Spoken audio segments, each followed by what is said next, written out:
Hi friends, இன்றைக்கி நம்ம பார்க்க போகிறது ஆரோக்கியமான பிரண்டை சட்னி தாங்க பார்க்க போகிறோம். பிரண்டை சட்னின்னு கூட சொல்லலாம், பிரண்டை துவையல்னு கூட சொல்லலாங்க.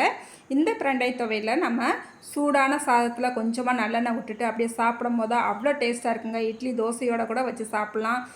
நல்லா பல்காக செஞ்சு வச்சுக்கிட்டு டெய்லி நம்ம இந்த பிரண்டை சட்னியை நம்ம டெய்லி சாப்பிட்டுட்டு வரும்போது எலும்புகள் நல்லா வலுப்பெறுங்க.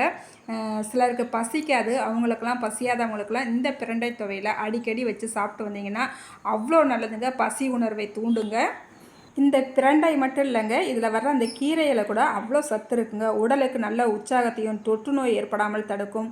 பற்களில் பல பிரச்சனை ஏற்பட்டாலும் அதையும் சரி செய்யும். அஜீரண கோளாறு, உடந்த எலும்புகளுக்கு வேகமாக கூடுங்க. மாதவிடாய் பிரச்சனையை குறைக்கும். சுவாச சம்பந்தமான எல்லா நோய்க்கும் ஒரு சூப்பரான தீர்வாக இருக்குங்க. இப்போ நம்ம எல்லா பிரண்டைகளையும் இந்த மாதிரி நல்லா ஆஞ்சி எடுத்துக்கிட்டாச்சு. இப்போ ஒரு கடாய் அடுப்பில் வச்சுக்கிட்டு இதில் 2 ஸ்பூனுக்கு எண்ணெய் சேர்த்துக்கிட்டு நம்ம பிரண்டையை சேர்த்துக்கலாங்க.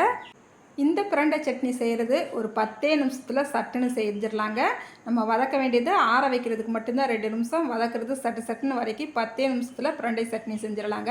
நல்லா பல்காக செஞ்சு ஃப்ரிட்ஜில் வச்சுக்கிற வேண்டியது. டெய்லி இட்லி தோசையோடு நம்ம சாப்பிடும் போது சாப்பிட்டுக்கலாம். அதே போல் சாதம் சாப்பிடும் போது இதை ஒரு 2 ஸ்பூன் எடுத்து வச்சு கொஞ்சமாக நல்லெண்ணெய் விட்டுட்டு அந்த சாதத்தோடு டெய்லி இந்த பிரண்டை சட்னி வச்சு சாப்பிடும் போது நிரந்தரமாக இருக்கும் பார்த்திங்களா, முழங்கால் வலி அது கூட காலப்போக்கில் சரியாயிருங்க. இப்போ நம்ம பிரண்டையை ஒரு 2-3 நிமிஷம் நல்லா வதக்கிக்கிட்டாச்சு. நல்லா பச்சையாக இருந்த பிரண்டை இப்போ கொஞ்சம் கலர் மாதிரி வருதுக்கு நம்ம பிரண்டை வதக்கிறது கூட நல்லெண்ணெய் தாங்க 2 ஸ்பூன் சேர்த்துருக்குறோம். நல்லெண்ணெயிலேயும் இந்த பிரண்டை சட்னி செய்யுங்க. ரொம்பவே டேஸ்ட்டாகவும் இருக்கும், ஹெல்த்தியாகவும் இருக்குங்க. தொடர்ந்து நம்ம அடுப்பை மீடியமான தீயில் வச்சுக்கிட்டேவும் இந்த பிரண்டையை நல்லா வதக்கிக்கலாம். இப்போ பாருங்கள், நல்ல பிரண்டை நல்லா சுண்டி நல்லா வதங்கி வந்துருச்சு பார்த்திங்களா. இந்த அளவுக்கு வதங்கினா போதுங்க. இப்போ இதை நம்ம ஆற வச்சிடலாம். இந்த பிரண்டை நம்ம ஒரு 7-8 நிமிஷம் மொத்தமாக வதக்கியிருப்போங்க. அதுக்கப்புறமா மீதமான எண்ணெய் அப்படியே இருக்குது. அதுலேயும் 2 கைப்பிடி அளவு உளுந்தம்பருப்பு சேர்த்துக்கலாம், 1 கைப்பிடி அளவு கடலைப்பருப்பு சேர்த்துக்கலாங்க. இப்போ இது நல்லா செவந்து வரட்டும். அடுப்பை மிதமான தீயில் வச்சுக்கிட்டேவும் நல்லா கலந்து விட்டுக்கலாம்.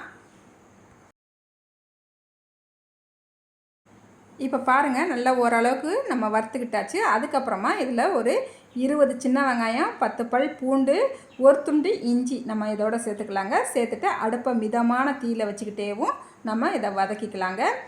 உளுந்தம்பருப்பையும் கடலைப்பருப்பையும் கரெக்டான பதத்துக்கு நம்ம வறுத்து எடுத்துக்கிறோனுங்க. இல்லைன்னா நம்மளுக்கு ரொம்ப கருகிருச்சுன்னா சட்னி கொஞ்சம் கசக்கிறது போல் இருக்கும். அதனால் அதை பார்த்து வறுத்துக்குங்க. அதுக்கப்புறமா ஒரு 2-3 நிமிஷம் வெங்காயம், பூண்டு, இஞ்சியெல்லாம் வதக்கின பிறகு 1.5 கைப்பிடி அளவு நான் இன்றைக்கி கருவேப்பிலை சேர்த்துருக்குறேன். இதுக்கு அளவெல்லாம் கிடையாதுங்க. கருவேப்பிலை எவ்வளோ சேர்க்குறோமோ அவ்வளோ இந்த சட்னி ரொம்ப ஹெல்த்தியான சட்னியாக இருக்குங்க.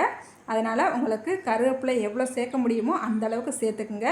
இந்த மாதிரி சட்னிகள்லாம் நம்ம செய்யும் போது கருவேப்பிலை அதிகமாக சேர்த்துக்கிட்டோம்னா சுவையாகவும் இருக்கும், ரொம்ப ஹெல்த்தியாகவும் இருக்குங்க. அதுக்கப்புறமா கருவேப்பிலை சேர்த்துட்டு 1 நிமிஷம் வதக்கின பிறகு ஒரு 1/2 ஸ்பூனுக்கு மிளகு சேர்த்துக்கிறேங்க. மிளகு மிஸ் பண்ணாமல் சேர்த்துக்குங்க. நல்ல ஒரு ஃப்ளேவராகவும் இருக்கும், ரொம்பவே டேஸ்ட்டாக இருக்குங்க. இப்போ நம்ம இதை தொடர்ந்து வதக்கிக்கலாங்க. இப்போ கருவேப்பிலை சேர்த்து 2-3 நிமிஷம் நல்லா வதக்கிக்கிட்டாச்சு. அதுக்கப்புறமா சின்ன நெல்லிக்காய் சைஸ் புளி எடுத்துகிட்டு அதையும் சேர்த்துட்டு நல்லா எண்ணெயிலேயே வதக்கிக்கலாம்.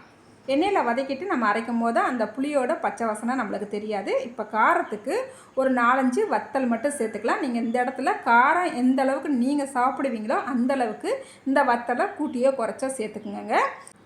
இப்போ வத்தல் சேர்த்தா பிறகு ஒரு 1 நிமிஷத்துக்கு நல்லா வதக்கிக்கிட்டாச்சு. அதுக்கப்புறமா நம்ம ஏற்கனவே வதக்கி வச்சுருக்கோம் இல்லையா பிரண்டை, அதையும் இதோடு சேர்த்துக்கலாங்க. சேர்த்துட்டு நல்லா கலந்து விட்டுக்கலாம். நம்ம இன்றைக்கி பிரண்டை சட்னிக்கு புளிப்புக்கு புளி மட்டும்தாங்க சேர்த்துருக்குறோம், தக்காளி சேர்க்கலை. இந்த மாதிரி புளி மட்டும் சேர்த்து நீங்கள் தக்காளி சட்னி செஞ்சு பாருங்கள், டேஸ்ட்டும் சூப்பராக இருக்குங்க.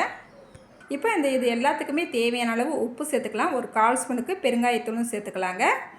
இப்போ இது எல்லாமே சேர்த்தா பிறகு நல்லா கலந்து விட்டுட்டு அடுப்பை ஆஃப் பண்ணிவிட்டு இதை ஆற விட்டுட்டு மிக்ஸி ஜாருக்கு மாற்றி எடுத்துக்கிட்டேன். தண்ணியும் ஊற்றி இப்போ நல்லா வலுன்னு அடித்து எடுத்துகிட்டு வந்தாச்சு.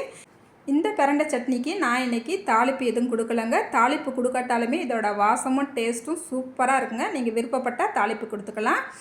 நல்லா சூடான சாதத்தில் கொஞ்சமாக நல்லெண்ணெய் விட்டுட்டு இந்த பிரண்டை சட்னியை ஒரு 2 ஸ்பூன் வச்சுட்டு அப்படியே பிசைஞ்சு சாப்பிடும் போது அவ்வளோ சூப்பராக இருக்குங்க.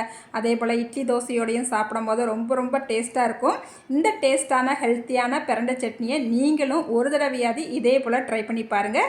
ட்ரை பண்ணிவிட்டு எப்படி வந்துச்சுன்னு மறக்காமல் கமெண்ட்டில் சொல்லுங்கள். அப்படியே வீடியோ பார்க்குற நீங்கள் இந்த வீடியோவுக்கு ஒரு லைக் பண்ணிவிடுங்க. அடுத்து ஒரு சூப்பரான வீடியோவில் பார்க்கலாங்க. பாய்.